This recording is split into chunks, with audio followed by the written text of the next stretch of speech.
was fine when you pulled me down. You said the stars would answer. You said our prayers were written down. I was fine when you pulled me in. We were forced to be human, and then the world came after, and I had never questioned it. And they said it was wrong.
was already shattered. Holding on to what we have and take us to the edge and back. Holding on to what we have and take us to the edge and back.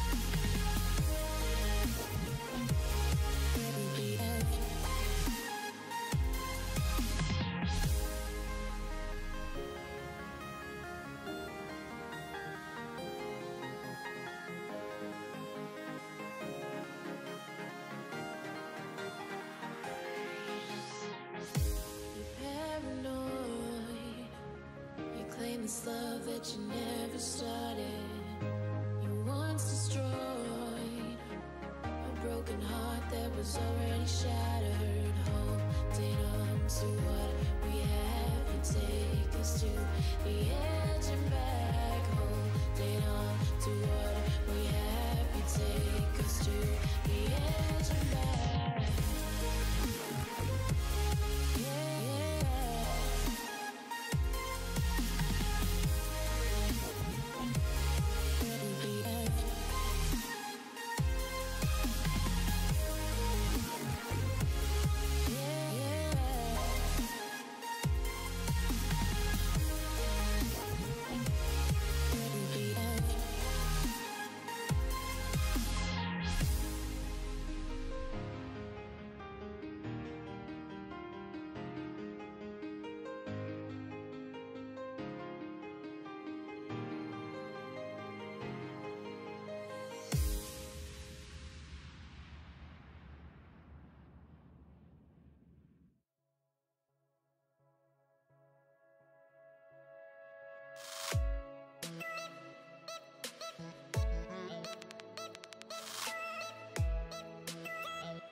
welcome all to the first game of the losers bracket of the HRX tournament.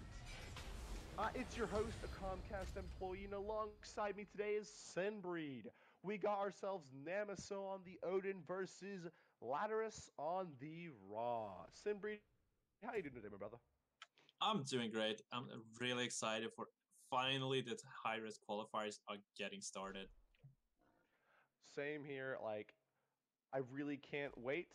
And that's actually, and starting right off the bat, we get ourselves a very interesting interaction. I always talk about it's important to understand the small things of this game in order to win, and Namasil does. Playing Tusky there, some cards when it comes to stealth cannot target stealth at all, like, even if it's a natural interaction. However, I would say on this case it's a bit different because, Nemesis knew the interaction, and he instantly stunned the suitor, saving himself 5 damage and potential board clear. Yeah, definitely. But I think that interaction is just like logic, you would know. Like a Yeah. Tusky would probably be able to smell out something that's in stealth and find him and then kill him. That's what I'm taking from it. I believe that's going to be the case here. We're actually going to see the second Tusky come down. Now, this is a fairly greedy play, but Nemesis looks like he's running a very interesting aggro Norse-esque type deck. And, it's not token based, because we haven't seen many tokens, but running double Occult Deadeye, double War Behemoth, that doesn't scream at aggro Norse, does it? No, this is looks like some mid-range kind of deck. I haven't seen this style in a long time. And we did also see a Sagittarius as well here, and brings out an Apollo. That's a pretty good hit. Apollo's one of the best hits, even if you're not Zeus, just because that double damage can kill can kill a couple more than a couple just one drops. Now we're gonna see that Annihilation come out. That is Latterus's arguably biggest card in the deck, and he needed it before, and that obviously is coming down now. But I think what's more interesting is we're kind of seeing a Beast Walk come out here, or no, my bad, not a Beast Walk, a Beast Raw. Like, what do you think of this, Simbri? Well, I seen a small iteration here and there, but usually you see it as you hinted at before with the new Wa instead.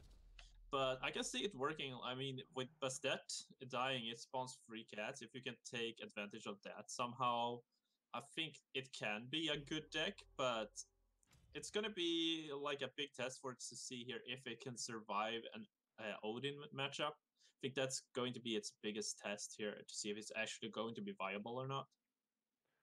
I agree with you entirely on that matter. And I think actually something that's really interesting is we see the Dying Wish in hand. Now, I know I tried this out on stream and I showed it. I'm not sure if he's doing exactly what I was doing, but the original combo was Dying Wish plus the Stereopodes, right? Because that draws you 5 cards for the price of 4 mana. Now, obviously, there's a variety of certain circumstances he could have done, but this Dying Wish is going to be critical. Ladris needs to play it to get back in the game. Yeah, Dying Wish it did see some play in like old OTK rock kind of styles of decks, just because you could do, as you said, with Sterops, you just draw a bunch of cards with it. But Yeah. I think this is going to be a quite a cool interaction if we Occult Deadeye with Freya, if he can land at 50-50, because he does have a Paul in his graveyard as well. So if we can do something like that, that would be a really, really cool interaction if we get to see it here. I think it'd be very interesting because that's one aspect of a cult that is pretty brutal. It's like, while it's a random god, it can be randomly a very strong god on that matter. So I think he's gonna run Freya into oh no, so he's gonna run a token into Suitor most likely. Oh no, my bad, Uguay I would say.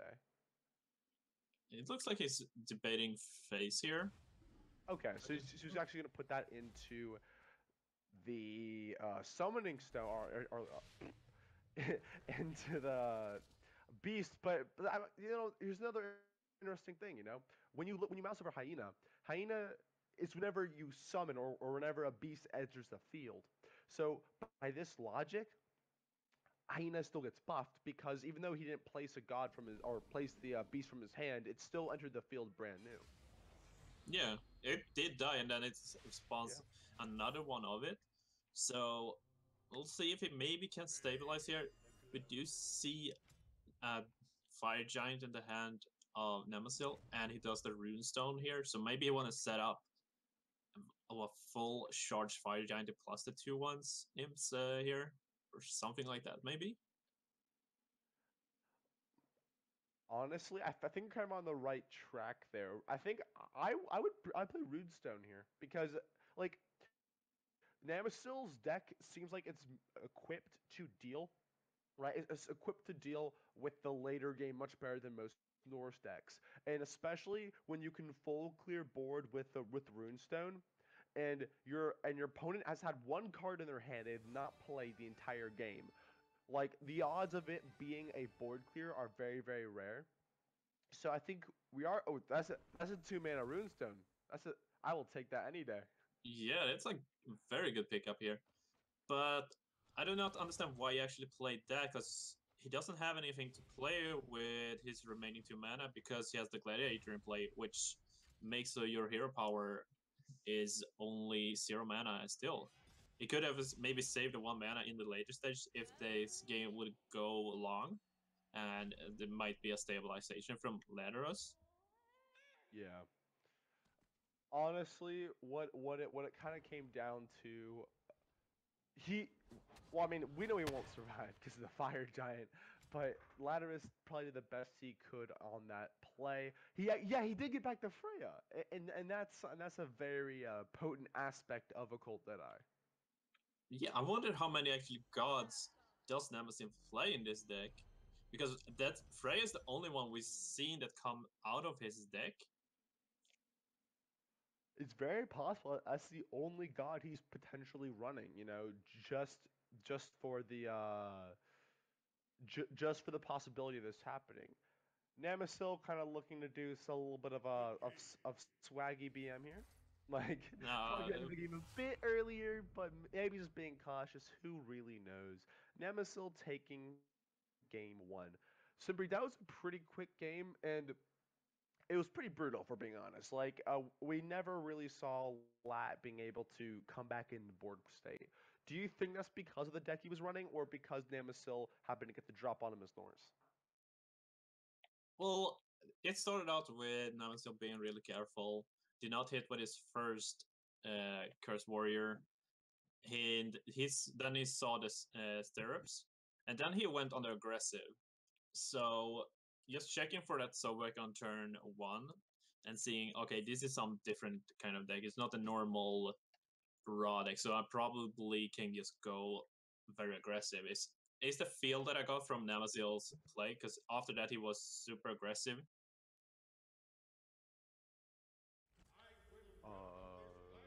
Yeah. That was like, and that's one of these things where it's whenever a new player wants to try a new deck, it can become very difficult to pull it off efficiently. Well, Yeah, I guess going straight into game two here, Namasil on the new and Loot and Lat just he's not giving up, man. I like this man. He's tenacity. He's not giving up on playing his beast raw. yeah. I mean, if I remember correctly, did not Singularity put up some good results with a Beast Draw a few patches ago? Or am I mistaken, maybe?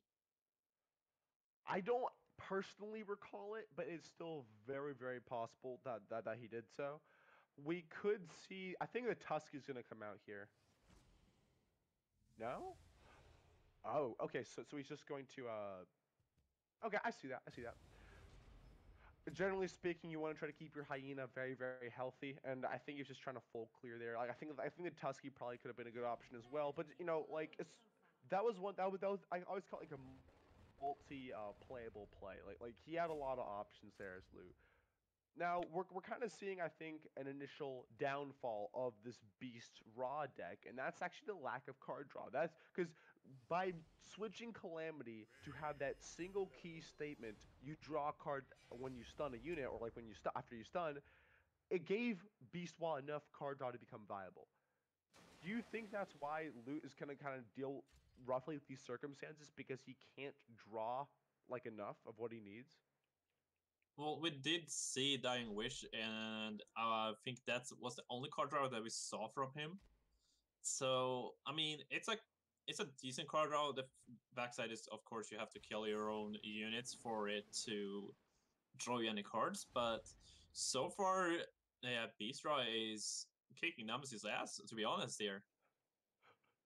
Yeah, this game is putting up a much better showing, primarily because Namasil's, control Nuwa is much slower. It is nowhere near the level of intensity as a typical Norse deck. And we're actually going to see the early concede come out, giving Lat the victory.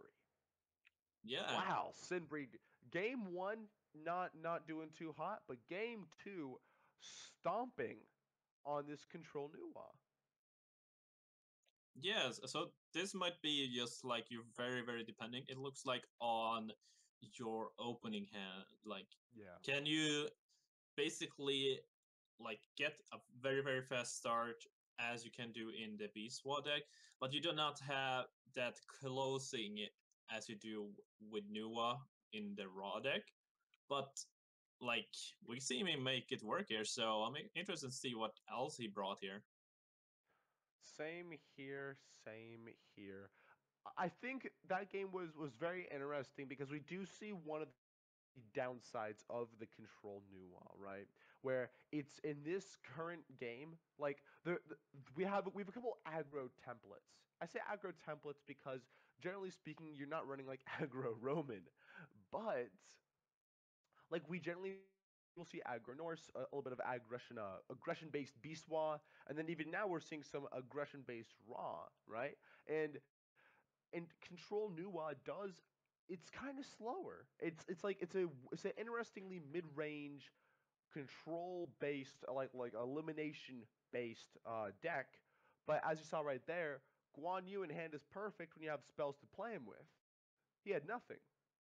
Exactly, and that's the big difference between a control Raw and control Nuwa. With control Raw, you're better at handling the early to mid game, but if you survive with Nuwa to the late game, your deck is absolutely one of the most powerful pantheons in the game. But you do have that small hiccup in the early game when you don't have those huge removal spells. Going on game three here. This has been a very quick, a very abrupt set on both sides. But I mean by the same token though, like this is it. This is the last game, obviously. But what's more important is for Ladders and Namasil both. This dictates a lot because whoever takes this game two moves on, and whoever doesn't is I guess is dropped from this tournament today. We always talk about how the losers bracket are so interesting to watch because these are players, right? Who have a long journey ahead of them, but they can still do it. And there's nothing better than the underdog story. Yeah, definitely. And one of the things is also that Nevasiel got knocked out in the first round. He is a very, very veteran player in this game. He's been playing for a long time, and it seems like I do not know who he played, but it has to been someone really good. Some I guess not ideal Merc polls because I'm assuming Lat did want that three piece on Hoi. That's pretty rough. But what I will also say, I guess, is that this matchup's fairly interesting. So we have Lat on the Roman, if I haven't clarified that yet, and Namasil on the control Nuwa again. This is fairly interesting because generally speaking, like this is both for their last ditch efforts, and they're both saying this is the deck I want to run. Now, obviously, Namasil going to have some pretty sweet clear here, and we know from our perspective that Ladders doesn't have anything to deal with these guys. Wait, he does have the Hercules. He does have the Hercules. but for the most part, his hands kind of in a not exactly ideal spot. No, definitely. And going for the enlist here, I think is an interesting choice. I think I would probably gone for the Hercules just to get that body on the board who could kill the second Hou-Yi. Just because of that splash damage from the first Hou-Yi here, he can take out the Venator with just the Technic Stone plus a Crescent Blade. I think it's actually a bit of a misplay because Hercules would have survived it and he would have had to waste much more resources trying to kill the Hercules. Whereas in this case, Namastil's still gonna have a Hou-Yi on board. And like when you look at how healthy his hand is compared to Latyrus's, like Latyrus has a lot of late game elimination, but an enlist can be a very key late game card. It can be a very destructive and very like needed card. Probably potentially the Bacchus, or actually I would say the Hercules. Yeah, we're gonna see the Hercules come out here. So that was actually a fairly interesting play on Namasil's part, silencing the Summoning Stone. I think most players would agree that he's doing that to gain board presence, but do you think that was worth the lack of a silence? Because you know your opponent's running Sylvanas, right? Yeah, that's probably what he has in his deck. And like a Janus, for example, is very important that you silence. And Roman does have cards like Tenacity and stuff like that to buff up his own units by making your opponent's units move. So those are things that you should silence. But yeah, I guess he still wants some board control. But in my opinion, like with Nuva, you don't really need that. You just make Crescent Blades and kill whatever Latyrus will be playing it later in the game anyway. So that's an interesting choice of him. Normally, I would say I think that was a bit of a waste, but when you look at his entire hand, it's not that, I guess, that bad. So we're actually going to see Namasil full clear board, playing the early. Actually, no, he's going to full clear the Bacchus. The Herc will remain at 1 health. Do you think that's worth it? Do you think because like when you drop Guan Yu early, you are risking you're risking a lot, right? You are risking the ability for your comeback because now all he has to do is silence, as we see a chaos spawn in hand, the Guan Yu. Yeah, it's.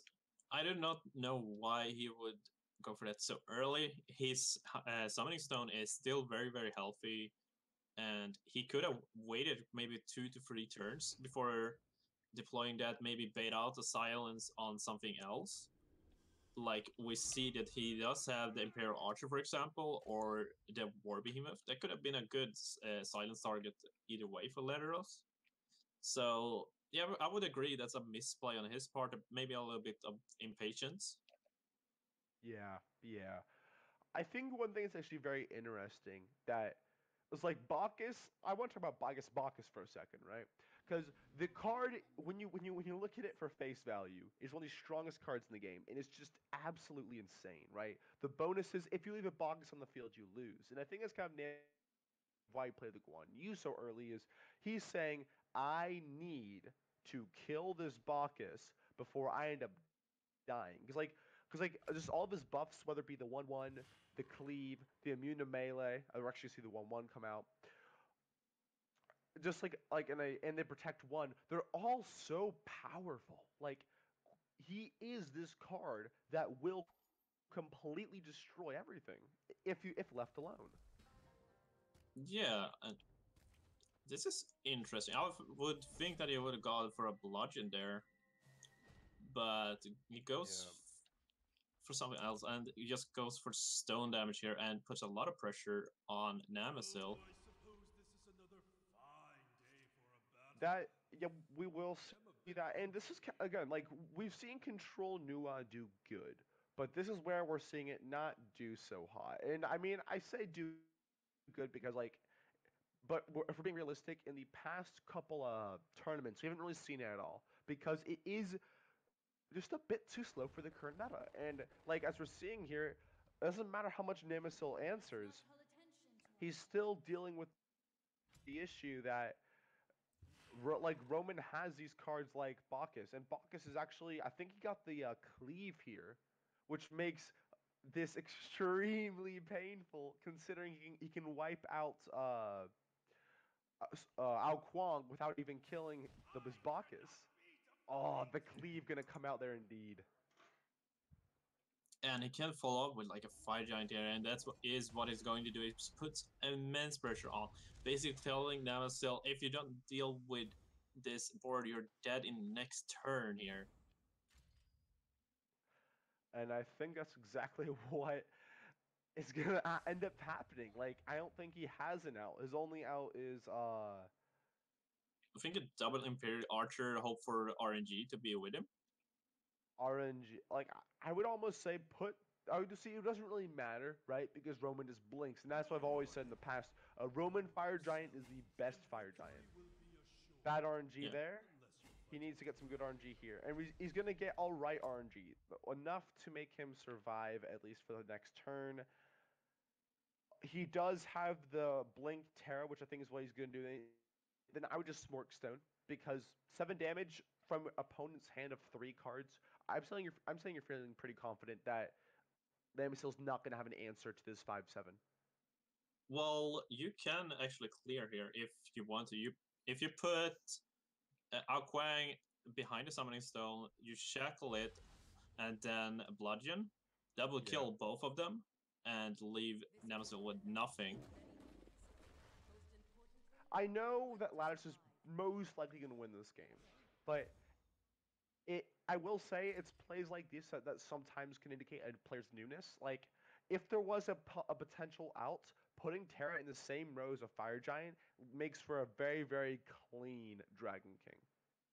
Yeah, especially with Ao Kuang on the board as well, and Yeah. Imperial Archer in play as well. So like a bit of RNG could have gone the way of Namasil, and like with a luck and a better hand, he could have come back from this. Indeed, Namasil take conceding. So this set was, I'm going to say, one of the most interesting sets I've seen in a couple weeks, primarily because we see Beast Raw, and then we see Roman take the game by storm. So Yeah. my question to you, Simbreed, is do you think Namasil misplayed by running the Control Nuwa twice? Well, as we know, each player gets one ban, and we do not know what the ban was on Namasil's part, but he did have a Greek or a Roman deck to play. So I would think that maybe the Greek was banned for him, and he didn't feel comfortable running the Roman. Maybe. Yeah, I mean, again, there's a lot of possibilities, but at the end of the day, GG's to both players. So Namasil going to unfortunately take the fall here. Hopefully, we'll see him in next week for another strike back at that HRX qualifying spot. And Lat, a kind of a newer player on the scene, going to proceed further in the losers bracket on the ever long road of making it to the grand finals. Stay tuned, we'll be right back.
this.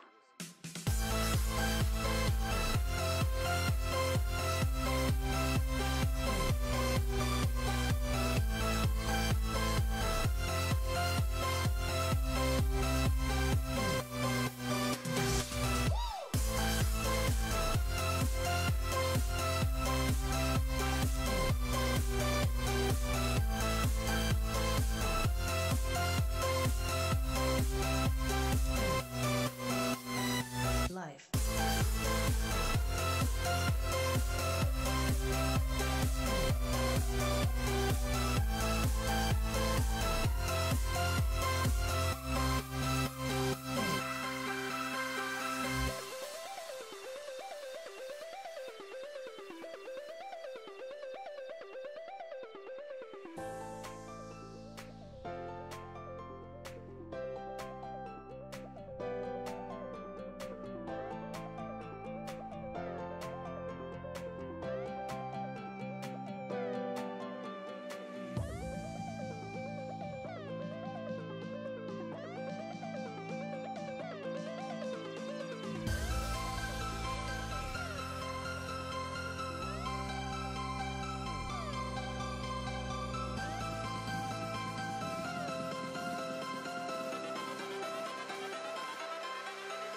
Life.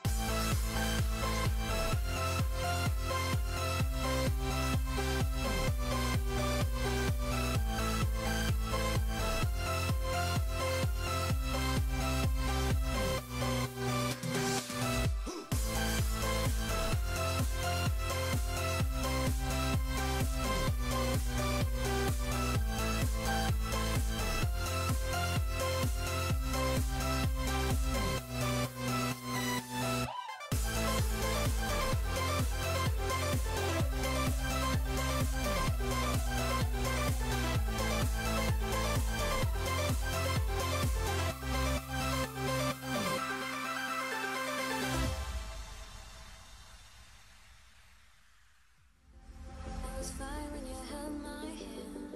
I was fine when you pulled me down. You said the stars would answer. You said our prayers were written down. I was fine when you pulled me in.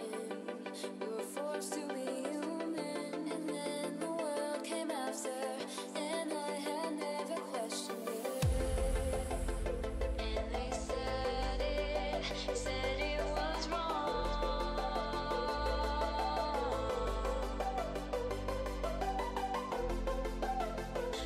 We started it all.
15, and I am here with my co-host RML, and we have a Nua against Odin. Yeah, We do not see a runestone in Odin's hand. he has one. Don't worry, he has one. I think Odin's always gonna have a runestone. It's like Ra is always gonna have a Toth, and Nuwa is always gonna have a Dragon King. It's just one of those things that if you don't have, then you're missing out massively. And we do see that the Nua is already going for the phase. Could this possibly be a Nua beast deck? Oh yeah, Tusky being one of the new cards. Uh, Tusky is an incredible new card. He's a 3 mana 4/2 that stuns a random enemy. That is a very powerful creature. That's sort of brought Nuwa Beast back into viability, whereas traditionally it had been primarily spell Nuwa with the Ao Kuangs, with the Guan Yus. And now in Nua's hand, we do see a bit of spells like you talked about. You know, maybe he's trying to possibly combine the Nua spell with the Nua beast. Is that even a new thing now, or These combo decks, they sometimes have some viability. The spells of Nuwa are very great at clearing a board, keeping it clean. The beasts are very good at beating the face down. And like the card that we just saw use projection, that is going to always be in a Nuwa beast deck, just because it's you with beast decks. You have some very powerful beasts that have some very high attacks, like Tusky, for example, meaning it's great for clear, whereas Manifold Blade is just makes beast better because of that extra damage, and Hebo is just so worthwhile. we do see that Derpy is trying to get some presence on the board, um, and the seventh has already done a ton of damage to the summoning stone and continues to have minions in his face. Bringing out that Hebuk and taking out that Ymir is such a crucial step for the seventh, because he just gets um that many more minions on the board. So it's kind of is it the right time to play that runestone now? I mean, he's running out of options very quickly. He's already down to 9 health on stone, 7 health on stone. It's gonna be 5 health on stone. There's nothing he can do about it. Odin typically has very, very bad board clear, and with the runestone, Wowzers! That second Hebrew just came out, and that ruining and that's game, ladies and gentlemen. yeah, there's nothing Odin can do.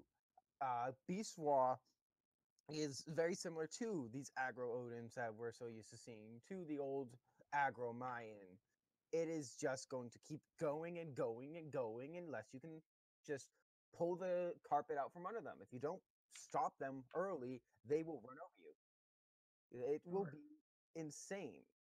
It's these aggro Nuwa decks are very hard to deal with. Yeah, we can see it. It was oh wow! I've never seen someone beat someone so quickly till this moment. And I've never seen. I feel like that was a mixture of that beast and spell Nua, because we did see in his hand he had some spells that allowed him to get that.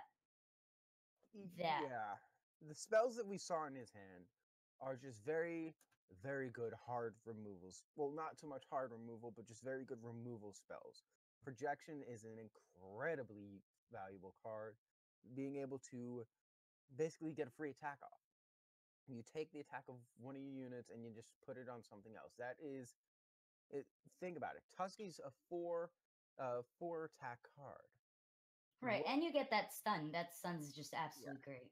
But with the projection, you can take that 4 attack, and that's going to kill Brontes. That's going to kill a Thor. That's going to kill a Freya. That's going to kill a lot of early game options that That Odin an is gonna Odin would have. Yeah, It could even kill a Sobek that's already been buffed by a heal. That it's a Think about that. Just for 3 Just mana, one your card. Sobek's gone. right. And Manifold Blade is whenever we see Beastwa, Manifold Blade will always be there. It will Now, always be there. right. And now we have game two. Let's see how Derpy responds. Seventh bringing out the Ganesh. The Ganesh Ooh. that's been you know, doing I feel like whenever I play against a Ganesh, I'm always getting beat really, really badly. Ganesh is quite powerful at the moment. Although I will chalk some of that up to the fact that he's new. When a deck just comes out, you're not gonna know how to deal with him, and it's these structures. Like looking at Ganesh's head right now, he has decent board clear with the Agni. He's got the Vamana. He's got the Kali, which I've heard your rants about Kali on stream. Yes. Oh, Kali. Kali will be the death of me. And it literally is the death of me. Yeah, it's Odin is just a very Ganesh is just a very powerful deck. It's a little later than most. It starts picking up around turn 5, 6. But if you can get to that turn 5, turn 6, then you're gonna do pretty well. We already see some big cards on the field. You got that Poisonous Hydra. We did see that Derpy silence that pillar way in the back. I feel like both of them are really in a rush to get control of the board. Yeah, that's what you need to do. Now, interesting thing about these pillars for Ganesh, they are so powerful. All of them have some incredible abilities, but with silences, if you silence them, Odin's not going to bother removing them. Like, why would he? It's not going to do anything to him, and it's just blocking your field of view. You're not going to be able to place anything there. You're not going to. It's just a waste of space. So it should be interesting to see what Odin's silence priorities are. Seeing the Pillar of Fortitude was the first priority. Right, and he only has another Chaos Spawn. If even he has one more Chaos Spawn in his deck, so he has to be careful what he uses it for. Because I mean, you have to think about what Ganesh has in his deck. Yeah, Ganesh is gonna have a Kali. It's just a really good clear. I don't know if he's running Ram or not. I've seen some Ganesh players run Rama to try and help deal with the hero powers of the Odin of the Ra, and others just forego it for other things. What would be a card that he could use instead of that Rama? This Bakasura is one of them. It's a 3/3 for 3, just very solid. But with Bakasura, you're trying to get him killed, because that ignoring immunities and protect, that's going to eat through a lot of people, literally, considering it's Bakasura. Thinking of the Chao Feng is one of them, immune to melee. Whenever a gladiator comes out, or one of those protect auras, and Vamana coming out he's another one. You want to get him killed. That's right. You want the incarnation. Yeah, you want that extra bonus. Next turn. We do see Gift of Moonin going for that gladiator in the back. It's I feel like Derpy's in a very iffy situation, and we do see that Chaos Spawn coming out for 7th. But I feel like Derpy really, really just wants to rush and try to go for the summoning stone. But we do see that 7th is already creating that wall of pillars. Yeah, in the back you've got your pillars, and there's not much to do. Yeah, you have that Hydra in the front. You have that Vanima, who, like you said, you don't mind killing because then you get to get it back next turn. Yeah, this reincarnate for Ganesh is one of the most interesting features I've seen. Your cards just get better when most of them tend to get better when they die. Some get worse, but you can just do it again. Like Echo Blast, you've got a 3 damage clear, and then you've got a 1 damage clear. Like there's a lot you can do. Right, and now we see that the runestone coming out, and Odin's just thinking face, face, face, face, face. Well, that's what he has to do. If he doesn't go for the face, then he's gonna. Ganesh is similar to Ra. I haven't seen enough of this matchup yet to drop the same line I have been about Ra and Odin, but Ganesh is mid to late game focused. He wants to get his pillars online. He wants to get his creatures reincarnated. He wants to get a presence on field before Odin can run him down, or hold off long enough that Odin loses the opportunity to run him down. Now I do see that Ganesh has 2 chaos spawns in his hand. What would he want to use those for? Well, he did use one of his Echo Blasts already to take out Runestone of Ire. That's Runestone of Ire is always a beautiful option for chaos spawn. Other options are Lernian Hydra, Hell. You're not going to want to silence the Fire Giant because he's already done what he needed to do by the time he comes out. Right, and we do see him just trying to clear the board to have a chance to getting even close to the phase. I feel like the best bet for Derpy right now is to try to get those pillars out of the way. Not necessarily the pillar that's already silenced, but for the other one, because that's what is healing the Summoning Stone and other friendly minions. And say goodbye to the Fire Giant. Goodbye. And then it's as simple as that. It's the Pillar of Health had been keeping Ganesh alive, and you see Seventh playing to reincarnate beautifully there. Absolutely beautifully. He knew that having himself sacrifice that Kali would bring her back better, stronger than ever, leading to the death of that Fire Giant. And once that Fire Giant's down, then Odin just lost all board presence.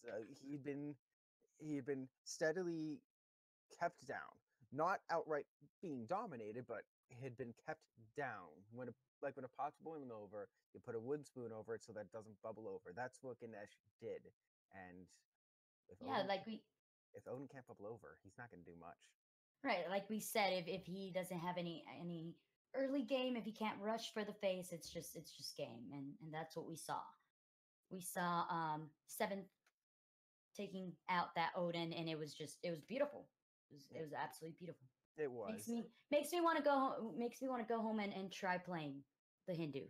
Yeah, Ganesh does seem very interesting to play for the. It's very unique with that reincarnate.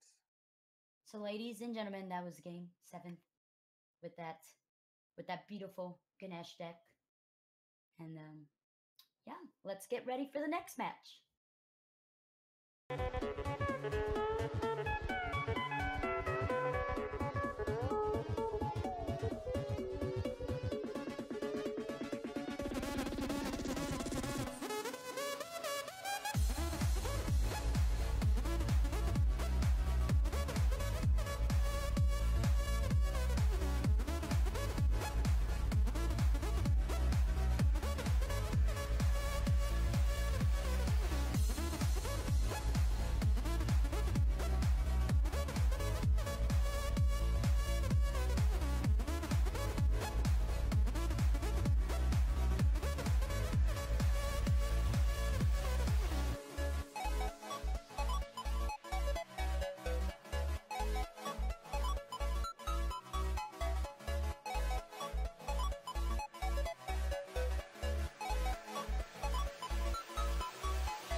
that you never started.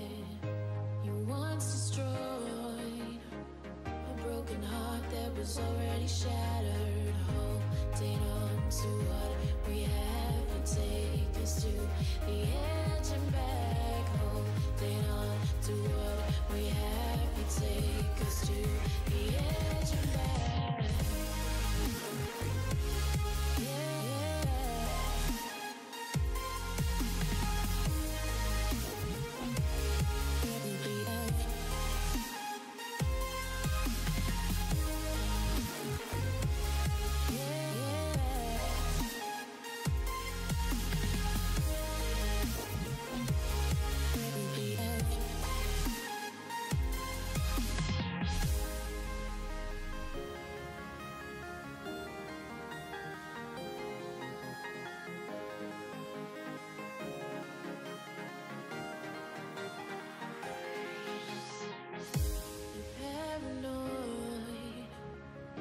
This love that you never started.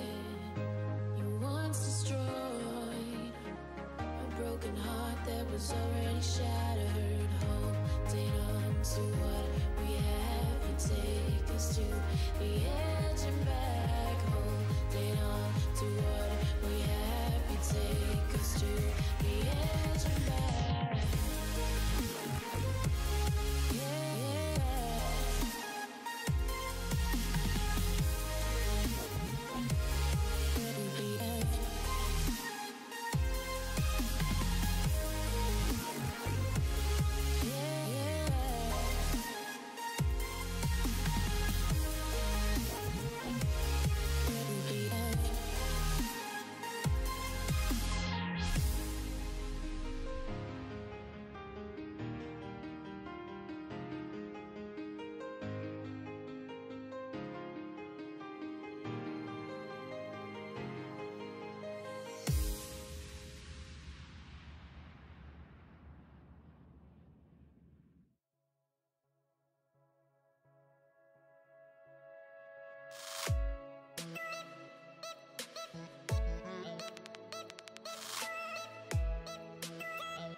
Welcome, come one, come all. It is myself, a Comcast employee or Myth Comcast, whatever you want to call me.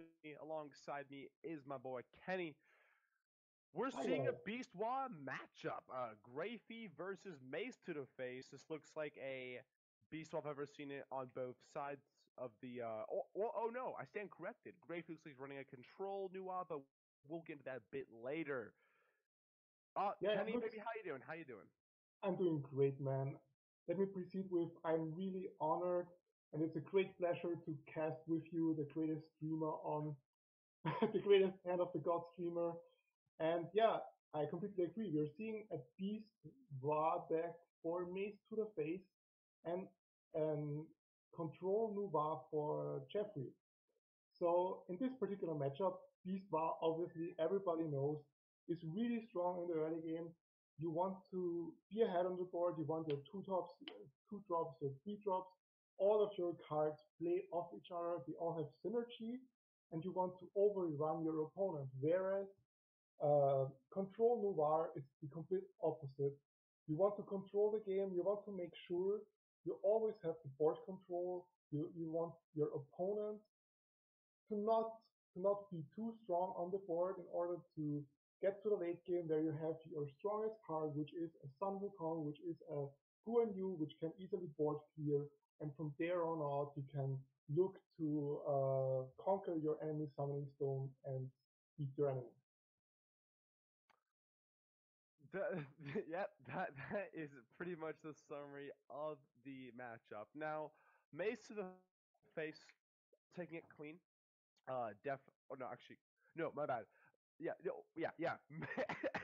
Excuse me. Mace taking a clean approach, making sure that he's going to have the ability to full clear board. 'Cause that's one thing Nuwa does need to do. Whenever you're playing a beast version of it, you need to be smorking consistently. He's going to trade the Harpian, which I think is perfectly reasonable, and he's going to play his White Tiger. Now, I think next turn we're expecting Poison's Hydra and White Tiger, but do you think that's what we're going to be seeing? Um, yeah, I think it's definitely the best option for him because right now he doesn't have many units on the board, which means Sun Wukong doesn't gain much value from giving units movement speed, and also because we see the Arcane conduits coming from Jeffrey, you want to build up an army before you go at the summoning stone. You don't want to give your enemy the opportunity to just whittle down your forces one after the another if you put your units uh, on the squares that are affected by arcane combat. Most again, there's nothing wrong there. I want to actually quickly point out Arcane Conduit. This is a very interesting tech card. We don't see it being played a ton, and but it has fantastic like against like aggression, right? It has this great momentum swing that whenever you're playing a spell, you're doing 2 damage on your summoning stone. We usually see this against Norse, but when I think of it, this is actually even a stronger operation against Beastwad. This is a very interesting tech card that, like again, we don't see this a lot. Like generally speaking, you're not running this like out of sheer will. Like it usually comes down to you're running it for a certain reason or to counter a certain deck. So I guess my question to you then, Kenny, is do you think Grayfee is using anticipated the Beast Wa and put in Arcane Conduit as a specified tech card against Beast Wa? So I can speak from personal experience because I played a lot of Nuva before the reset. It was basically the deck that carried me to rank 1. So I personally put in Arcane Conduit because it's really strong against early game decks. It's really strong against decks that have tokens, that have rather weak early game cards. You can easily kill with one or two spells. So I think that's the reason why he put this in. It's really strong against early game decks, and Beastbar obviously is an early game deck that wants to be ahead from the start. And we saw something I did not expect. We saw him playing Wukong, which was immediately answered. I think maybe it wasn't the best play, but still, Mace to the Face is still ahead on board. And yeah, So what Grafey is trying to do here is very interesting, very very interesting kind of bait, if you get what I mean, right? Because playing the gladiator means any person say, oh, he's just gonna trade, right? And he has to trade. But the whole point is Grafey understands that he'll be able to beat Mace late game, like no matter what happens. And honestly, this Arcane Conduit has been a huge problem for Mace. Mace, you could almost say that Mace is going to get taken down by this singular tech card, like again in theory, because now what we're actually see the recall come out, but on a quick note, we're gonna see the Hydra attack Stone, but we still know that he has this 4/4, which is really fantastic at dealing, with these circumstances. Obviously, we already know the Gladiator's probably gonna come down again, and it's gonna make a really awesome situation. But I mean, the Hyena will probably also come down as well as the Basilic. But at the end of the day, Mace is up against a pickle because even though his opponent's at 15 health and he can deal an additional 6, he needs to be able to get units on his opponent's summoning stone to pull off this win. yeah. I think Mace is going really aggressive at this point. He's deliberately putting his Hydra on a square that is affected by Arcane Conduit because he thinks he has enough damage in hand in order to finish off the game. At this moment, his opponent's Summoning Stone is at 15 health, and his Mace to the Face still um, has Dragon King in hand, which does 6 damage to Summoning Stone if required. So he thinks he can just basically go all in, do as much damage as possible onto the Summoning Stone, and his opponent is left to answer everything he plays. And if he can't do it effectively, then it means that Mace to the Face will just run at his Summoning Stone and deal enough damage in order to kill him. I think Mace takes the victory here. Yes, he does, with the Dragon King coming in clutch. This will be game one going to Mace to the face. This was we were talking about the Arcane Conduit being an incredible anti beast spot tech card, but what you don't usually anticipate is calculated burst. Because I say that because we look at Zuku, and that's burst you can't really predict, right? Like you can only say my opponent's gonna have a Zuku so many turns in a row, and then as well as if they don't actually have it. But with Sun Wukong, you're always getting that extra turn notice because he's being placed on the board. But that was an incredibly well done set by Mace. I guess game by Mace, and realizing what he had to do was very very clean. Kenny, what were your thoughts on that game as we approach game two? Well, as I said, I think Mace to the Face was completely right in figuring out what his win conditions were. Usually you see Arcane Conduit not immediately played when there is no enemy unit you can immediately kill. That's what Jeffrey did in this situation. So he didn't bait Mace to the Face into attacking his Summoning Stone before he played the Arcane Conduit. So Mace to the Face was able to set up a lot of damage before threatening his own units. So I think it was really well played by Mace to the Face to recognize that in conjunction with the Dragon King, he had more than enough damage on board in order to finish the game early. Yeah, well, I actually wanted to talk about that recall, but unfortunately, we gotta move on to the next game.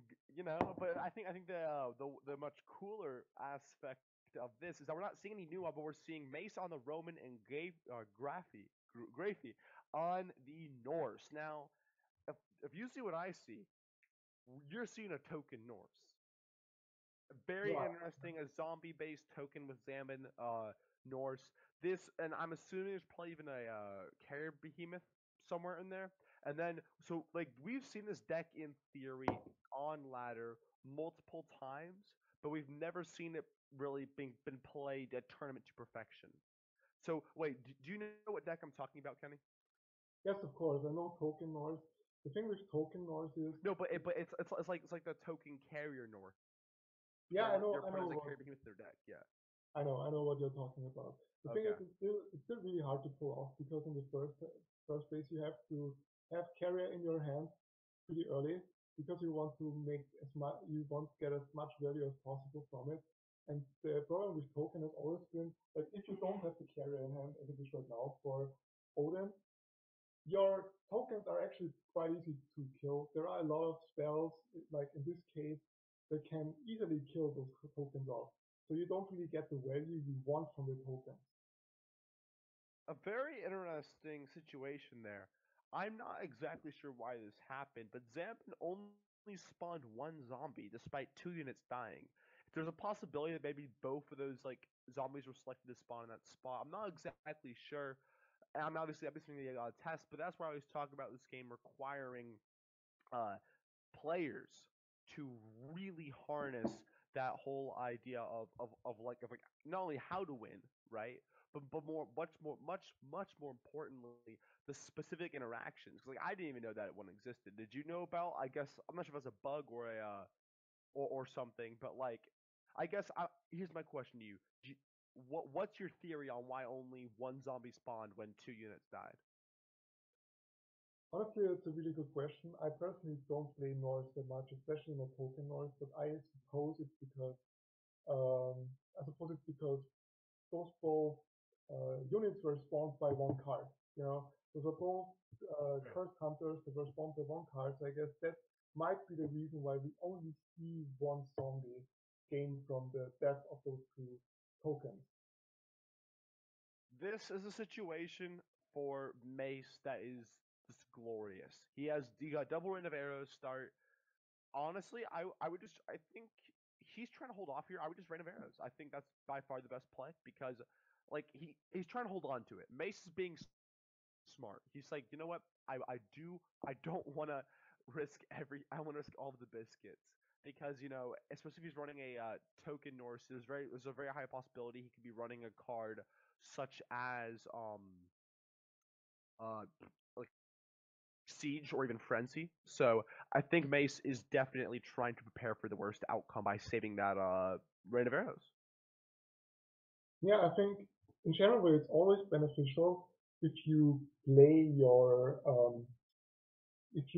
AOE when you already have something on the board, because that's the moment when you can actually take control of the game and you know penetrate their territory.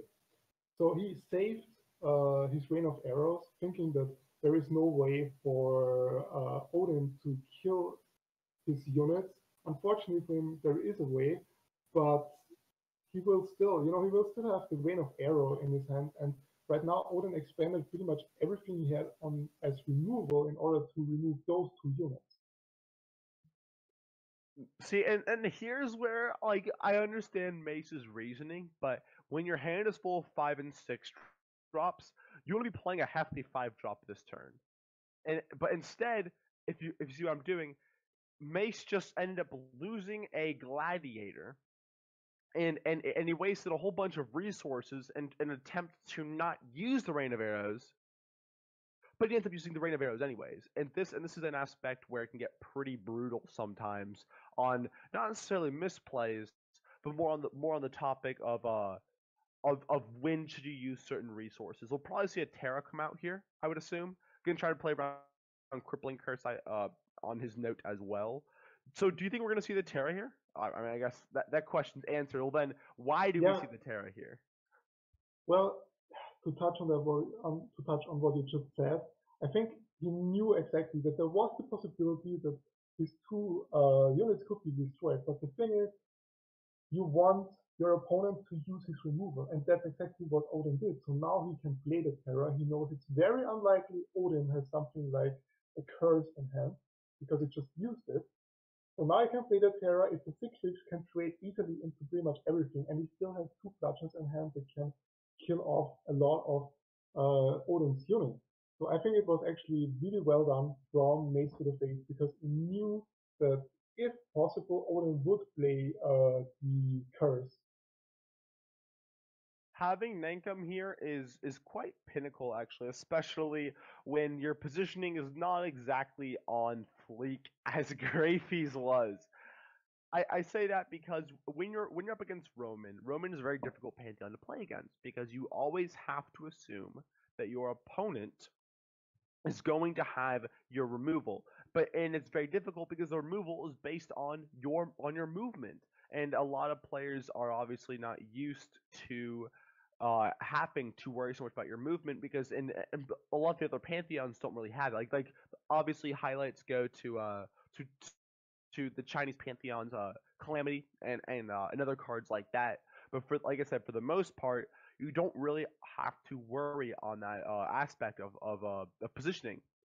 Mercury going to get one of the two, which is definitely what you want. And Mace is looking pretty strong here, even though he's sitting at 9 health.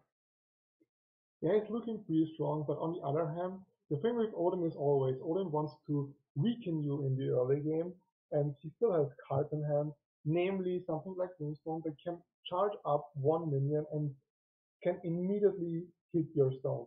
So sitting at 9 health, I think there's still a slight opportunity for Odin to take back control of the game. Unfortunately for him, he has two Chaos Spawns in hand, which doesn't really help him in this situation whatsoever.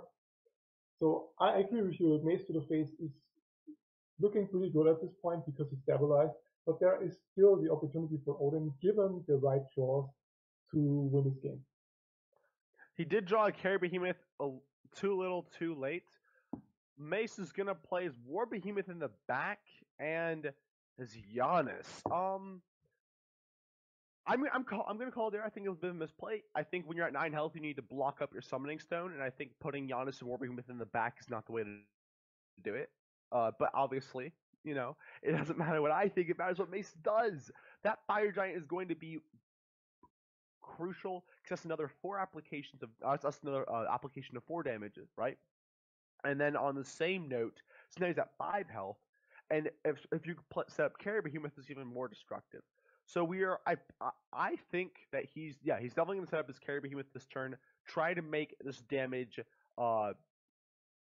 unavoidable, and that's something I really want to touch on. Why I love Carry Behemoth so much, because this card literally makes it so your opponent, because like in order to survive, you have to kill your enemy units, but if you do that, you take damage, and when you're at 9 health, 1 damage means a lot. This is a very well played move on Grafie's part. Yeah, I completely agree. Usually you would see, okay, just Fire Giant. It looks really great at this point because you can do 4 damage to the stone, or even 5 if you play the Fire Giant in the back row. But the thing is, as you said, he's setting up the Carry Behemoth, and it gives his opponent even less ways to respond. Because the moment he plays Fire Giant, he knows he gets at least 2 more damage out of those 2 Fire Ramps. Yeah, I still think he did make the earlier misplay of I guess not putting these War Behemoth and Giannis up far enough because you need to block lanes at that point, and that may end up biting Mace in the butt because we see probably the Fire Giant's gonna come out here. Yes, he is trading to Merc most likely. At least one of them will. No, so he'll get 2. So he'll do 1 more damage. He's at 5 health. Brings the Fire Imp to do another 2, and then we'll send a nobody into. I call them nobodies because 1/1s with charge. Okay. Send a nobody into the War Behemoth doing more damage. Mace is actually going to lose this game. There's nothing he can do. Yeah, he doesn't know yet that there is a second War Behemoth in Odin's hand.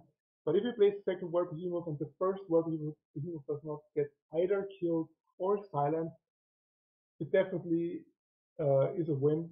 Like right now, he has to get rid of the War Behemoth because the 1 damage he receives by killing the Fire Imp alone sets him at 1 damage, and the next Carry Behemoth in conjunction with Odin's leader power alone finishes the game. Okay, so what he has to do. Oh no, I think he may have misplayed here. I'm not exactly sure because he has to kill the Fire Imp and kill the. Oh no, I forgot he has the Nox. Silly Comcast. So he will be able to stop for a single moment, but it's also worth mentioning just the fact that that Grafie can spawn another 1/1. Oh wait, Carry Behemoth. Yeah. The second Carry Behemoth is going to be the nail in the coffin for Mace, and wow, what a game, man! Like on one hand, Mace did get such a fantastic start, but we are going to see this is Token Norse just really putting work. Yeah, I think. I mean, in my opinion, he could have ended the game right there already. But he's playing safe basically because he could have traded the fire giant into the channels, which would have triggered Carrier Behemoth once, and he could have traded his token into the Behemoth, which means he would have dealt 2 damage and the game would be over already. But honestly, the game at this point is over basically. So there is nothing Rome can do at this point to prevent Norse from doing 1 damage to its summoning stone. Primarily, like war behemoths are great until your opponent has a carry behemoth online, and then they actually finish up the game for you. Carry behemoth being the star, I would say, of this match. Now, I so I pointed out before, I thought Mace had some resource allocation. Just there's a couple issues, but like I want to go back to the play where he put Giannis and the carry behemoth in the very back. Do you think that's potentially what lost him the game, or was it more along the lines of just a bad matchup and his opponent getting the cards he needed? Honestly, I think I personally agree with you because he knew that both weakening curse at this point had already been used against one Terra and his gladiator. So I completely agree with you. I think it was a mistake because he could have blocked damage and uh, maybe could have prevented an early lethal that we saw right there.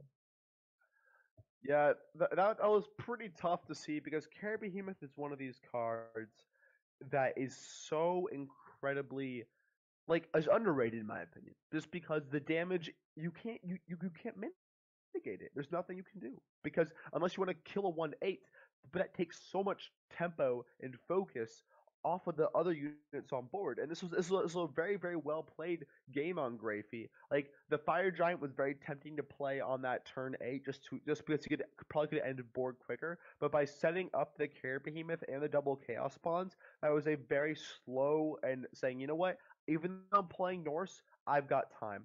That was, I would say, almost a mature move on his part, understanding. Yeah, Uh, he was making sure that he will definitely yeah, win the game because yeah, since yeah, Rome exactly. played the card so far in the deck, he was able to set up the chaos bombs so far advanced, you know. So yeah, I completely agree. But now we are in the next game, Nuva versus Rome. This is a yeah. This is a.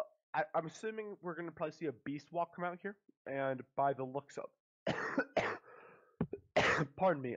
By the looks of his deck, it's not. It's my bad. It's Greyfeast's control Nuwa that unfortunately took the L the first game. So speaking of games, it is currently 1-1. Mace and Grafey tied. Now, I want to also quickly point out how big of a deal this is. This is the losers bracket, so they got a long journey ahead. But this is the last game they'll probably potentially be playing. One of them, at least tonight or today, which is a very impactful and very stressful situation. We're gonna see the Hou probably just hit stone regularly, I would say, and then the Neja. So he's not gonna have wild chaos spawn. Do you think he Neja's here though? Oh, Of course, obviously he does. he uses Yeah. Nature. You don't want to use your hover on a Chaos Bomb because the most important part of Chaos Bomb is his silence, and you don't want to give your opponent more silencers than humanly possible. I think it was really smart move by Jeffrey to immediately use Mana Potion for Hou because if there was no silence, Hou provides a lot of pressure. And right now, what you're seeing is Rowan was able to kill off the Hou and to make sure the Nesha is far down in health. So right now, everything Jeffrey on Nuvar can do is he can play his what they call his 4/4 abilities Gladiator in order to have 3 hero abilities, leader abilities, and whittle down his Yeah. opponent. Yeah. I will say I think like so we've seen kind of last game Grapey was struggling. I mean obviously he won, but he still struggled a bit with the positioning versus Roman. And we're gonna see that happen again. I always say you gotta expect that turn 4 shackle, or I guess, yeah, I'll take the turn 3 shackle. Spend 3 mana, or wait, am I? Or no, my bad. Spend 2 mana. Goodness. And then just wipe the tempo. That's exactly what happened. Grapey had tempo, but unfortunately he did lose it significantly. And also, I would also say on that note, I think he probably should play Zhong Kui instead of Gladiator. What do you think he should have done, Kenny? Should he have played Gladiator or Zhong Kui? I think Gladiator was the right move because as a control Nova, what you want is you always want to have a lot of spells in your hand in order to utilize it in conjunction with something like your Guan Yu. And you only play your Song Kui if you already know that there are some enemy units that are going to be killed next turn. And this was not the case in this turn. But honestly, what I question more is his use of Habwa this particular turn, because usually you only use it in order to gain tempo, and since his units are so far back, his Habwa use on the carrier behemoth pretty much did nothing because Rome was able to play the carrier behemoth the turn after immediately. I think the style that Grapey is trying to go for right now is a very defensive Nuwa. But we're gonna see a sick bludgeon coming out, pretty much wiping Grapey's very, very important units. And those are your VIPs. Or no, VIUs, very important units. And they both were just wiped out one fell swoop. Whether you want to call it positioning or what have you, that really, really hurts because Grapey needs these guys. The whole point about setting up Zhong Kui is you want him to survive. But I'm not sure if you would call it a mistake in this positioning. But again, against Roman, you gotta be able to know and predict the cards. And I think Roman players are actually gonna have an advantage this tournament because we haven't seen Roman in such a long time. A lot of times, a lot of these tournament players are focused on what they're gonna be seeing, right? And when you have Roman kind of coming back into the mix, all because of a single card change, Bacchus, or a single card addition, Bacchus, we're seeing it just come back into the meta, kind of and taking it by storm. So far, we've seen Roman just absolutely doing fantastic today. In all the games they've played, even when they ended up losing, they were still looking so much cleaner and efficient. And it's almost like people forgot this efficiency, and this is a pretty dangerous thing to do, because as we see right here, Grapey is just losing his resources left and right. I think carrier behemoth looks a little bit more scary than it actually is because if you look at Nuwa's hand. Wait, I think you mean War Behemoth, right? Yeah, War Behemoth. Yeah. Look at Jeffrey's hand. He has a Guan Yu in hand and a lot of spells. The thing with War Behemoth is, in general, the card is pretty strong, but there are also ways in how you can, mill your opponent. And Nuwa is the perfect example of a panther that can completely abuse War Behemoth. Usually, you don't want to give your opponent a lot of cards, but if you play this Guan Yu in conjunction with a lot of low-cost spells, the War Behemoth will die and you will draw 6 cards, which means you will go over the limit of 10 cards and you will lose a lot of cards in the process as well. Obviously, that's a very strong possibility, but we also do have to consider, right? We do have to consider that if he's stockpiling those spells for a single card. Kenny, tell me what that one card is. Yeah, as I told you, I think he's stockpiling all those spells. It's Guan Yu! Yeah, it's Guan Yu. You're killing me here! It's Guan Yu. Yeah, he's saving it for Guan Yu, though. So, on this level, he can't afford to mill his opponent because he's going to have no spells to play. He needs the spells. Wait, oh my gosh. One, two, honestly, 3, 4, 5, 6, 7, 8, 9. Okay. He's one off. I thought I accidentally milled himself. Honestly, I disagree because at this point, I think Jeffrey is playing it really, really well. He has so many spells in hand. When you can kill off the enemy minion, and he will mill his opponent. I mean, the one thing you don't want to have happen, honestly, is you don't want to lose cards just because you weren't able to, you weren't able to draw them. And all Jeffrey is doing right now is he is delaying his Guan Yu in order to, mill his opponent, because what Mace to the Face probably wants to do is he wants to put pressure, and in order to put pressure, he wants to play bigger minions, which means he cannot get rid of many of his cards in hand, which means the longer Jeffrey can delay his Guan Yu usage, the more cards Bellona will effectively lose.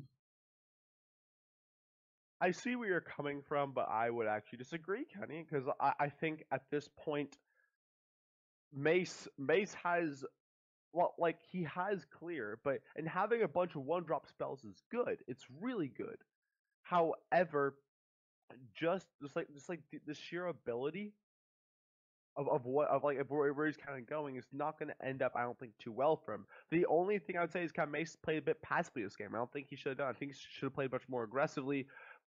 But obviously, Habwas definitely make playing aggressive a bit more difficult. So, do you think the plan here is potentially even setting up Arcane Conduit? Do you think it's Guan Yu? What are you seeing in Greyfie's future? So I'm a little bit surprised about his current play, honestly, because at this point he had the chance, as I said, to mill his opponent, and he didn't choose to do it. I personally, I mean, I am a Control Nova player. Okay, I played a lot of Control Nova, especially before the reset, and this was one of the things that really stood out for me: the ability to completely mill your opponent at one point the Yeah, moment to play. but what you're also play the card. considering is milling strategies work, but when you're at 10 mana, they no longer work because you're giving your opponents the draws they need. On one hand, milling a potentially good card is something, but if you're giving your opponent their entire deck to play with at 10 cards, they have so many options. So I think milling is a definite strategy here, but I don't think Grapey can afford to do that because if he does mill Mace is gonna say, okay, thank you for all that, thank you for all the spells I needed. You gave me everything I could have asked for. So we are gonna see the Rain of Arrows come out and full clear board on Mace's side. And then as we're seeing here, Grapey doesn't have that many cards in hand, or correction, that many strong cards in hand. Like all his guys are Guan Yu. He can't play anything this turn besides Arcane Conduit, really. And that's exactly why I would have played Guan Yu in the first turn, because then you still have your Arc Wang in hand, who is definitely more of a threat than Guan Yu, just in base value. If Guan Yu gets silenced, you have a 4 or 5. Now we're seeing the second behemoth. So if you don't do it now, when do you want to do it? I mean, seriously, Rome is at 8 cards, and even if you give Rome a lot of cards, right now you're at 22 health. Okay, at 22 health, you're pretty much healthy. Rome doesn't have the capabilities that other Pantheons have, like charge. So at this point, you want to get rid of all the cards you can in Roman's hand, because he will just fatigue. And that's exactly what Jeffrey's doing right now. But yeah, I mean, obviously, I think he was thinking that he didn't have the Guan Yu because it would have made more sense to play the Guan Yu earlier. And that mill is definitely going to hurt. The question is, will it be enough? Because placing that Guan Yu means now Mace has no reservations. He's just going all in. That's what he kind of has to do. The Mercury is definitely going to help him out because that is a nice and clean potential dishonorable, or even better yet, a Venerator. And here's the issue though. Take a look at Grapey's hand. Yeah, right now, it's just 3 Fire Giant, which is enough to kill off the Venerator, and you're not too afraid of Mercury, because it's a melee unit, which means he has to walk up to the Summoning Stone if Mace to the Face wants to end the game, which is something he probably will not be able to in time, because he's running out of cards. He's fatiguing. In 2 turns, he will be fatiguing. So at this point, Mace is basically trying to get rid of Nova's minions while getting rid of the Arcane Conduit and setting up his army So at this point, it looks really good for Jeffrey, I tell you. I will say, this is where tech cards can, they can bite you in the butt because that putting that blink in is certainly nice, but when you're in a situation like this, when you rather those spots be like your fire giant or something of that caliber, and obviously, Mace kind of he has to kind of clear here, but like I think he sees the end is coming because he needs some sort of way to be able to come back from this. Obviously, I will say that Fire Giant top deck was insane. That is exactly what you need when you need it. Yeah, it certainly helps him. But if you look at Mace to the Face's hand, there are only so many minions he has in hand, and they all do not do a lot of damage. I mean, the most damage he can get right now is his Reminator. So unless he can keep this alive, which uh, will probably not happen. Honestly, I don't. Yeah, I mean, I don't see why he would place the minions as Jeffrey did right there. But Venom basically needs to kill all of Nuva's minions and simultaneously needs to do damage to his own because Mace to the Face is already fatiguing and he's getting damage per turn he cannot draw a card. Hold your horses. Don't forget about dishonorable. Dishonorable will actually full clear board, assuming that's what Mace sees as well, and he can also silence this turn as well. Actually no, he cannot silence, but honestly when you have two range units, it does not necessarily matter. I really hope Mace sees this because this could potentially be the comeback he needs. Because that 5 damage plus the potential bonus from Nox is absolutely insane. The question is, does he? Because like he needs to get this. He needs to apply Venator's damage on Summoning Stone. Okay. A bit of a okay. Then he'll blink up turret and finish him off there. I think that's fine, but I think what he should have actually done instead as he desperately needs to start applying damage to this to Greyfie's Summoning Stone. He has to, otherwise he's going to lose his game, guaranteed, because the fatigue is actually killing him more than Greyfie is. Yeah, exactly. At this point, Mace to the Face is just hoping that Greyfie doesn't have any answers for his units in hand, and But he doesn't. Yeah, at this point he doesn't. But I think there is still Dragon King in hand or in the deck, which could have killed the Venonator. And at this point, honestly, it would have been worth it, you know. So yeah, at this point, it's just hoping that Jeffrey just doesn't have the necessary cards in order to deal with Mace to the Face's last assault, because those are pretty much the last cards he had at his disposal, which can actually do damage to the Summoning Stone. The Rain of Arrows is coming out there. The Nox is coming into the Venonator. If Greyfie doesn't top deck, an answer, I think Mace will actually win this. Yeah, Because he has a spell and pretty much nothing else. He needs the perfect answer at this point to counter this. Because remember, he's already plays Guan Yu's. The only other option is to summon Kong, and summon Kong should be very, very deadly here. And he gets a Habois. now the Habar at least can delay it for some time because it can at least Habar the Venonator, even though the Venonator has an ability that allows. Wait. Oh, this is not good. So he kills the Nox at least. Okay. This is a very, very intense game. And he will It's on Demon Knife's Knight Edge. that. Okay. So he has 4 damage. See, I don't know though. I think if you're Mace, I think you just have to Smork Stone. You don't have an option. Like you have to bank on the fact that he has a single spell in hand, and you can't trade here. You have to go for the Venator. So wait. Well, let's do some math here, boys. So +2 on the Venus would make her a 4/5. So that's 4 damage, 6 damage on Stone. And then he's at 8 remaining. Okay. So he needs to find a way to keep Venus and Venator alive, and then I think he actually will be able to pull off his victory. Yeah, he needs to keep his Venonator and Venus alive, and yeah, he's going towards 3 health next turn, 8 health next turn, which means in 2 turns it will be 4, which means, yeah, Jeffrey, basically at this point, Jeffrey would have to kill one of those minions, one of those units. Oh, and he's trading with the, so now at this point, Jeffrey can definitely kill the Chaos Bomb, but he doesn't have anything else in hand. He doesn't have the Dragon King that maybe would have won in the game at this point. So yeah, it actually looks really good for Mace to the face because Jeffrey just didn't draw the necessary answers to deal with. No, wait.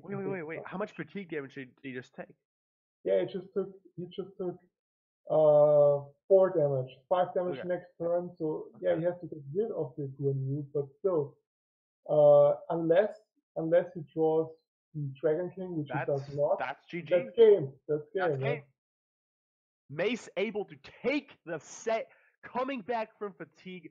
This is the game you look for as a caster. As a caster, you want this crazy game that, like, honestly came down to fatigue.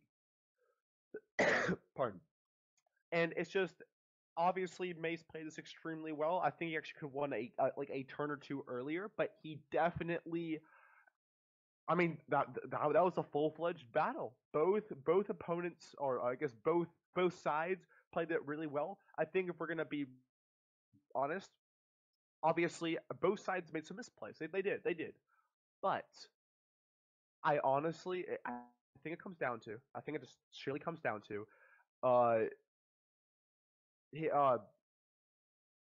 The lack of positioning, right? The positioning was so key in that matchup, and unfortunately, Nuwa wasn't able to, like, he didn't play around it enough. Obviously, we didn't actually see the Dragon King come out, which makes me question, like, that was some pretty unfortunate RNG. But as I was saying, Mace to the face, moving on. We'll be right back, guys. Stay tuned.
is Cute Noob 18, and I'm here with my co-host Sinbreed. We got a Nua and a Bologna. What can we expect? Well, the Nuwa played by Stufir is going for the really aggressive version with a lot of beasts.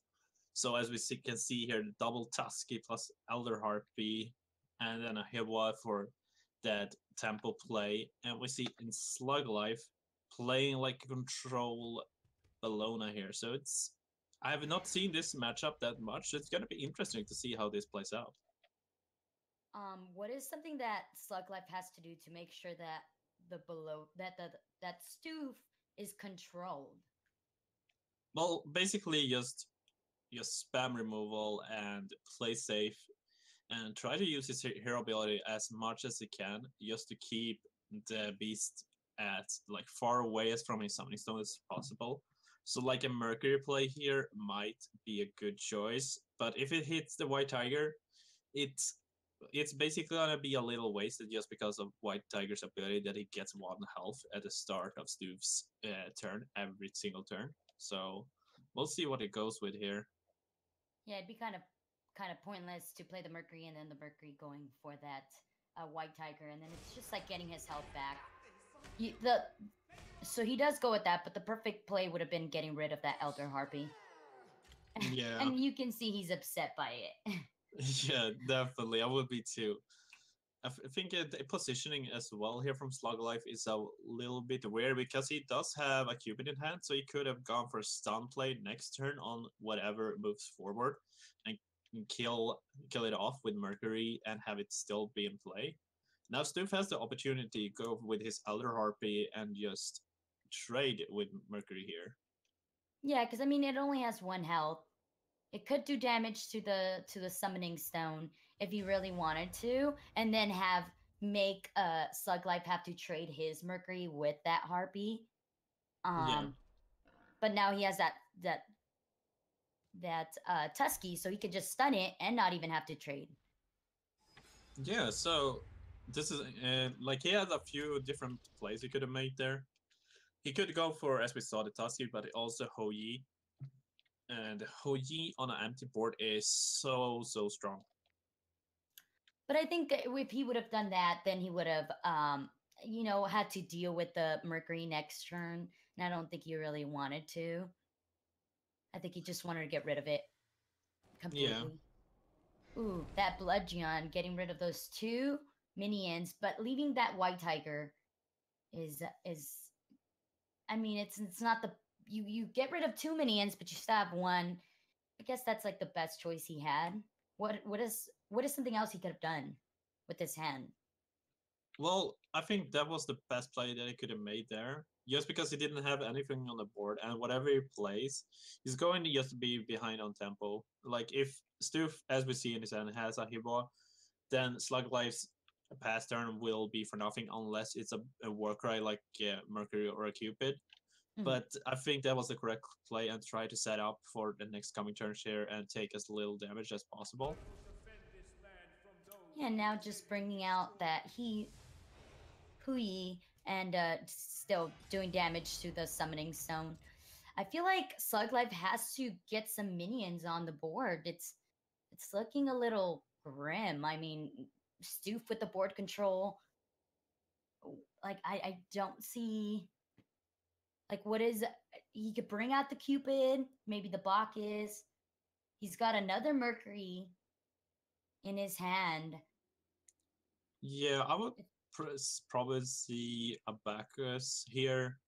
Save the Mercury for to see what you get on Bacchus, for example. Like, see, do you get the cleave? Do you get the +1/+1 or whatever you get? Like, it's a very good card, and I think it's the best play you can do here, and just put it out of range. Oh wait, no, actually, he can trade with a White Tiger just because of Hou Yi has the splash damage here. So maybe he has to go for a Cupid play here. And I think that would be that would be probably one of the. He actually goes for the silence, and moves back the Hou Yi out of range. I mean, he still has that other White Tiger, and that is in his face. So I think what Stoof is gonna do here is probably just go for the summoning stone. I mean, why not? That's already there. He could bring out Hibu if he really wanted to take back that chaos spawn, or possibly Tusky. Yeah, I He's- think Tusky seems like a good option here. Tusky plus Basilisk to just kill this Chaos Spawn and push 3 more damage to the Summoning Stone. He has to be very about a possible like big removal spells here, like a Bludgeon coming out if he lines up a little bad, or like maybe Shackles comes out. Like there's so much different removal spells from Bellona that you really have to play around a lot of different things. Yeah, I think it looks like he's gonna get, or he wants to get rid of that chaos spawn, which is not the worst. And just gives him that board control. He has a lot of board control and a lot of damage in board right now. Yeah, and this is a good opportunity for Stoof as well to check Sluglife's hand. Does he have a big removal spell or not? Does he have a shackle? Does he have like rain of arrows? Like anything here that's in the ways of a removal spell is going to be played, but it looks like it might just be a Terra coming down to stun up Tusky plus the White Tiger here. Yeah, that takes away 8 damage, but still leaving, what is that, 7 damage on the board. That's gonna leave his summoning stone at 11. So it's, I would be a little worried here if I was Sluglife, because I mean, I don't know what Stoof has in his hands, so it would be really, really iffy. And we do see that he has that Hibu and The Imperial Guard, yeah, and I have to say, Stoof is like committing a lot to this board here. and just going for face. I mean, that's the way to do it. Just go for face. Yeah, he has to. Like, he is the one that has a clock on him that he needs to finish this game before Sluglife like it tries to come back with some big removals, as I said before here, and just like hope that Sluglife does not get those removal spells.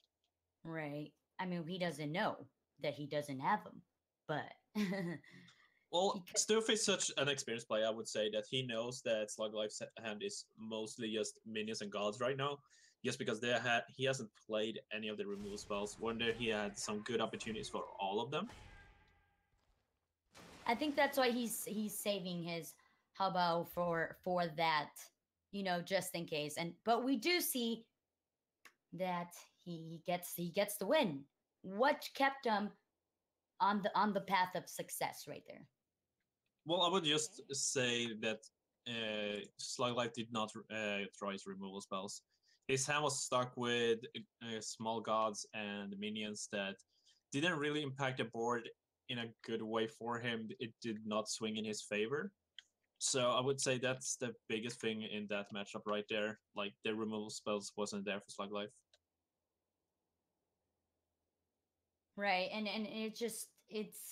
it's unfortunate for Sluglife, because if he had been able to draw those removal spells, it would have been a whole different game. Yeah, definitely. Yeah, ladies and gentlemen, that was game 1. That went to Stoof with that wonderful Nua Beast deck.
welcome back, ladies and gentlemen. My name is Cute Noob, and I'm here with Sinbreed. This is our second match for this particular Slug versus Stoof.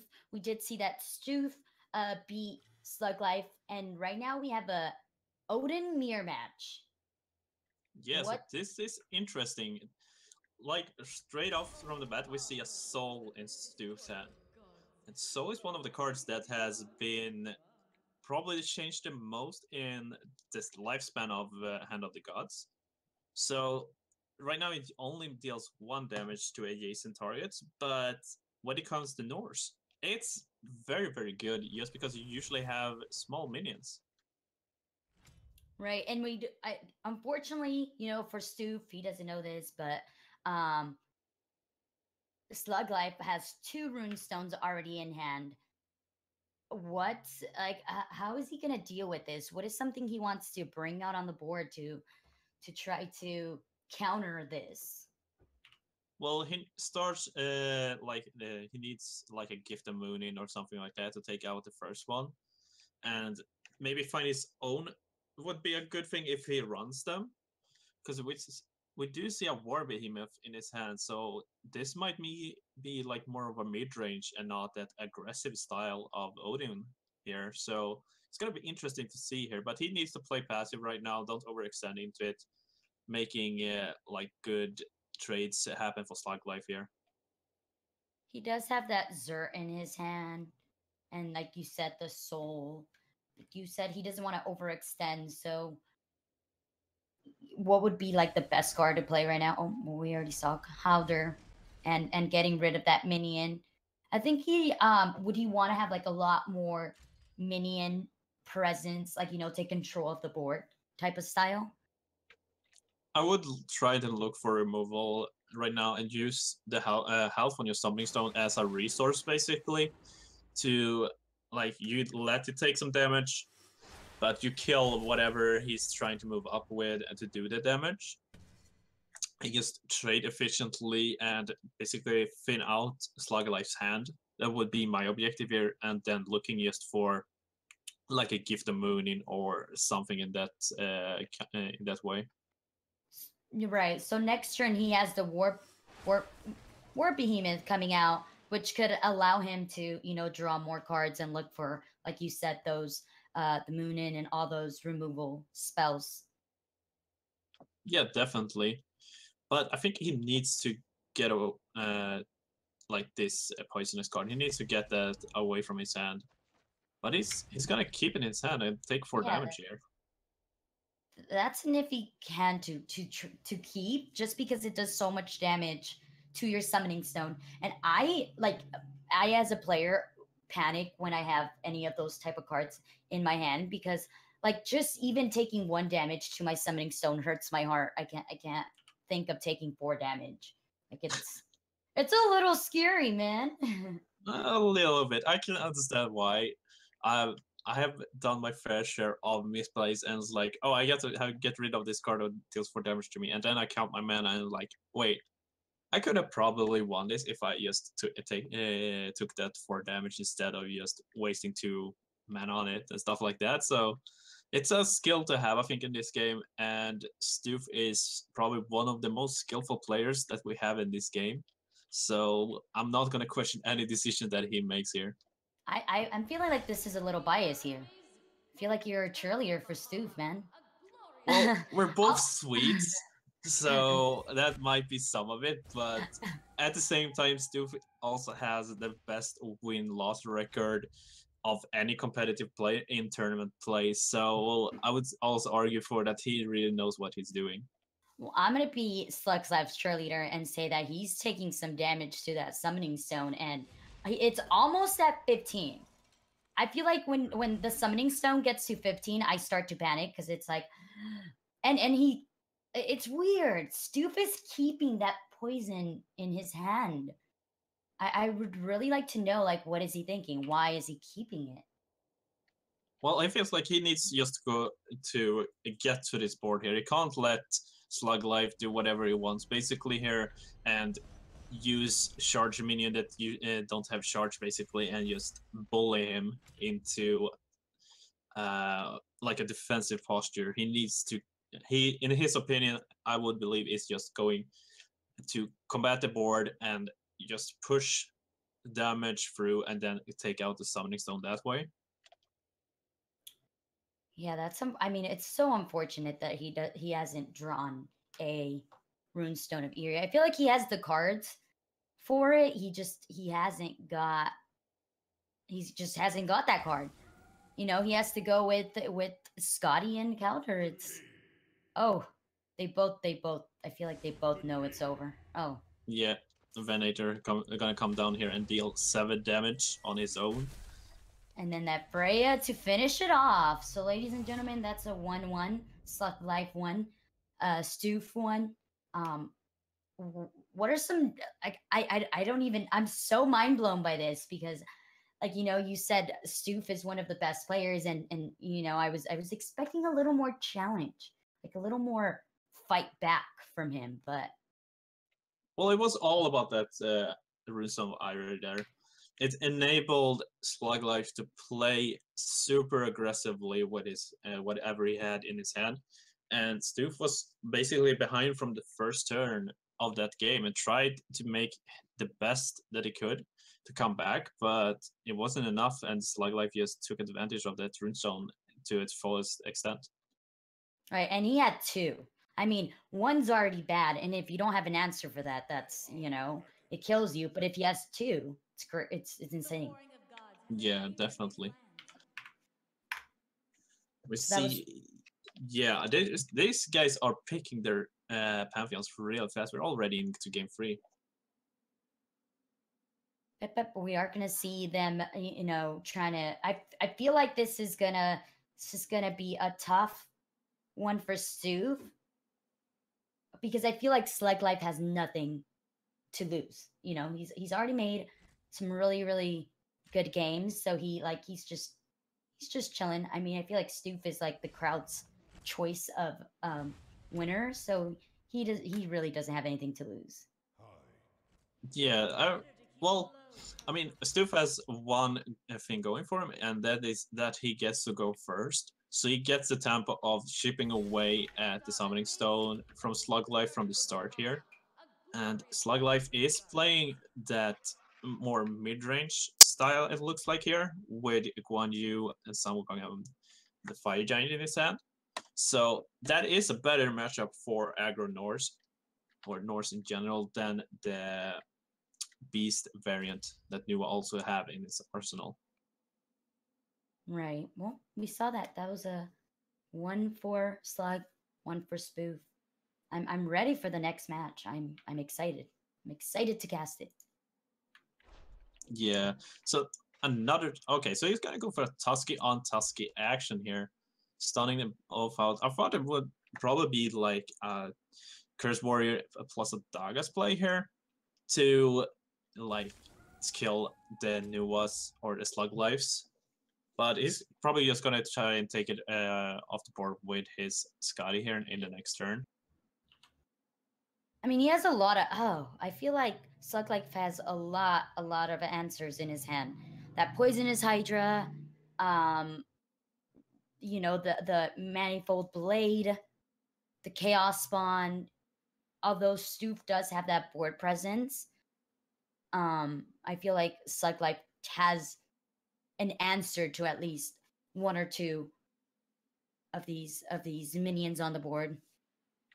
Yeah, it's. I think it's gonna come down to if Slug Life how he managed to use this Chaos Spawn here, because we do see in the hand of Stoof that he does have a Wind Demon plus a Surtur. So if Slug Life goes for a silence on that Surtur, he might be in trouble just because of the Wind Demon gets that +2/+2, and that can be a huge swing in this matchup. Yeah, I mean, he has to hold on to that Chaos Spawn. I feel like for as long as possible, because you, like you said, you never know. He doesn't know what Stoof has in his hand, so it's kind of like I feel like the Chaos Spawn is like the safety pin to like, or the Band-Aid to whatever may come. Yeah, exactly. And like the caliber of players like Stoof is probably going to, as we see here with the Surtur, like bait out or try to bait out if there's a silence effect in Slug Life's hand, and like almost tell him like, yeah, you need to silence this or it's going to be bad for you. And he does get rid of that poisonous Hydra, and manages to keep his Tusky, and that Tusky is could become a problem. It's a 5/2. Like we said, I don't think he wants to use his Chaos Spawn. I think the right play right now would probably be, oh, never mind. Then we bring out the Chaos Spawn. I would just be worried. I feel like if I was Slug, I'd be worried about having or Stoof having that Runestone of Eerie, which he doesn't know he has, but he does. As he just top decked as well. So if he can get this and then keep it alive until I get a Fire Giant, that's going to be such a huge player. It looks like he's thinking about the Wind Demon right now. Here, probably putting it on the Surtur just because it has more health, so it's gonna probably stay alive much longer than the Tusker would in this case here. Yeah, he does that. Just getting that damage on the Summoning Stone or take out the minion that's already there. Regardless, he is getting at least 5 damage on the Summoning Stone.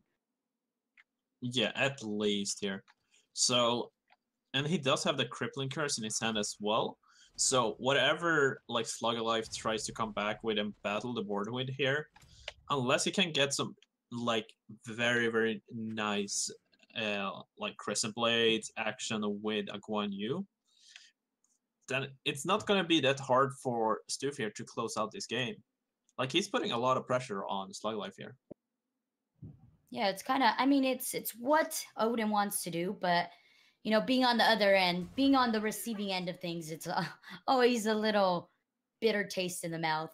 Trying to call for something. He's hoping. You got the Ego, Tiger, Ox. What do you think he should go for? I would say Ox here because that would take out the Tusker here, but I believe he placed it at the far end of his Summoning Stone here, and if he did, that's going to be a mistake because he could take out another Cursed Warrior plus damage the Surtur here if that was the case. He's having a hard time deciding. What? Listen to us, Slug. Yeah. We've got the answer. And it's Ox, and he did misplace that as well here. So that could have been something like an extra Crescent Blade next turn to take out the Surtur and maybe like stabilize in the coming turns. And there's another Tusky drawn from Stoof as well. He can go for Runestone, Tusky, or he could go with Crippling Curse to get that, to get the enemy minion, and it just, he could just clear the board. He has, I feel like he has an answer to everything that's on the board right now. It's kind of unfortunate for Slug. Yeah, and he can set up Toon Turn Lethal here. If he goes for Tusky plus Runestone, he can do 9 damage to the stone, and it basically forces Slug Life to have an answer for his stuff here. And like, he needs to get rid of this Runestone, or it's going to kill him next turn. He's already, I think that I'm gonna call it. I feel like that's gonna be game. I feel like, I don't know if Slug Life has anything for.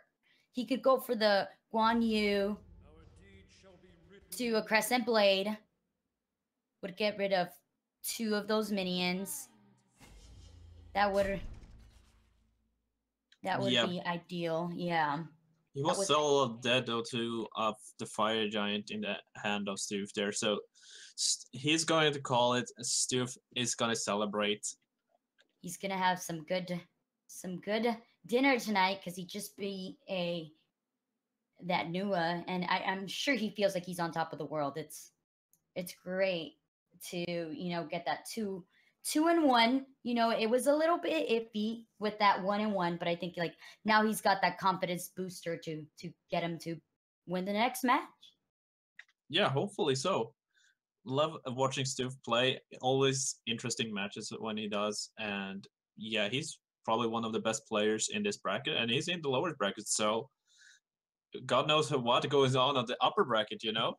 Right. He's some good gameplays. And congratulations to you too, since you were cheering for Spoof to win. Thank you.